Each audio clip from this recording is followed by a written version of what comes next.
Hello there guys, welcome to Prepare Your Pan channel. Today we will make pasta with pesto. So let's first add our fusilli into the boiling water which was already salted. We will let them cook for around 9 minutes as we want them to be al dente. I won't be doing the classic pesto, so please don't judge me for this. Into a food processor we will add our mix of nuts. I'm using walnuts and almond flakes.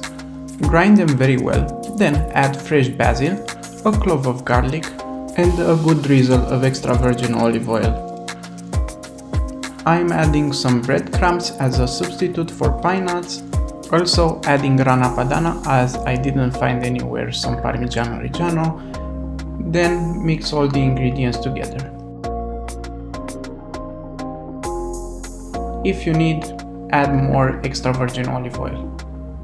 Don't forget to scrap the edges of your mixing bowl and mix again. As I'm looking for a smooth and creamy pesto, I will add some pasta water.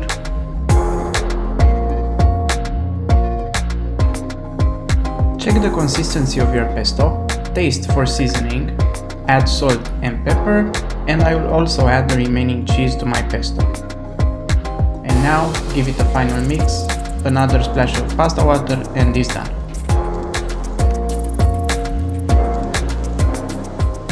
Now let's check if the pasta is cooked and prepare for plating. In a separate bowl, add some pesto and pasta.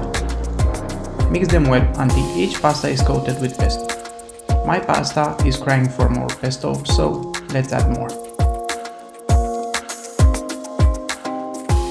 I like to finish my pasta with some Grana Padano grated on top, breadcrumbs, and some almond flakes. Add some black pepper. Also, don't forget adding some extra virgin olive oil on top. Guys, thank you for watching this video. This was my version of pasta with pesto. Hope you enjoyed it, and if so, please hit the like button and don't forget to subscribe.